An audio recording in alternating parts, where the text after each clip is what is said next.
Okay, this is the third part of our quiz review. So now we're down to quadratic functions used in geometry problems. So let's take a look at two examples. In my first example, I wrote out find two numbers whose sum is 120 and whose product is a maximum. So first I wrote out the sum of two numbers, which I don't know, so that's x and y. You can use any letters you want, but we're just usually used to using x and y. So I put x plus y is 120, and whose product is a maximum. So I put x times y. I'm looking for a maximum product. So in the first equation, I solved for y, which gave me y equals negative x plus 120. Then I need to take that and plug it back into the product, so I'll only have one variable in my equation. So that would give me x times, and then y equals negative x plus 120, so I plug that in. And the product, I'm looking for a maximum product. So then I just distribute so it's in standard form. And then I can use my vertex to help me figure out the answer to this question. So the vertex in this case, it always gives you x, but then think about what the total is here that you're calculating. That would give you the maximum product. So we don't need that for this question. It asks us to find two numbers. So once I get the x value of my vertex, I am just going to need to go back up here and plug it in and get the y. I don't need to actually find the maximum product. I can use it to check my answer, but I just don't need it to answer the question. So first I picked out negative b, which was negative 120, over 2a, and a was negative 1. So negative 120 over 2 times negative 1 equals 60. So that is x.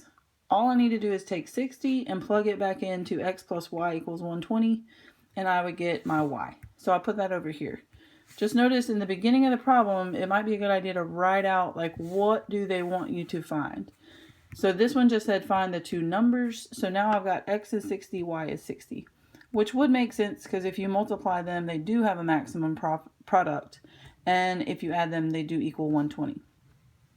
All right, let's look at this second example. This one has a farmer that wants to fence in a rectangular pen, and he has 400 meters of fencing, and we wanted the maximum area that he can fence. And so we always set up a rectangle very similar to this one.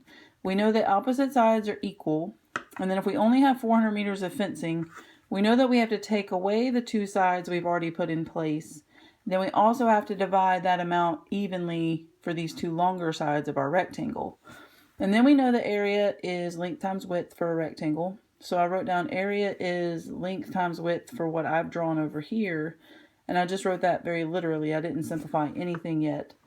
And then I went ahead and simplified. Half of 400 minus 2x is 200 minus x. Then I distributed the x, and my goal here is to get it into standard form.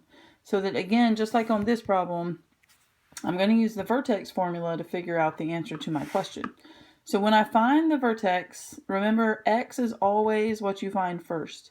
And then you could find the maximum area, which in this case, I do want to find that to answer the question they've asked. So I plug in negative b over 2a, which gave me negative 200 over negative 2, which is 100.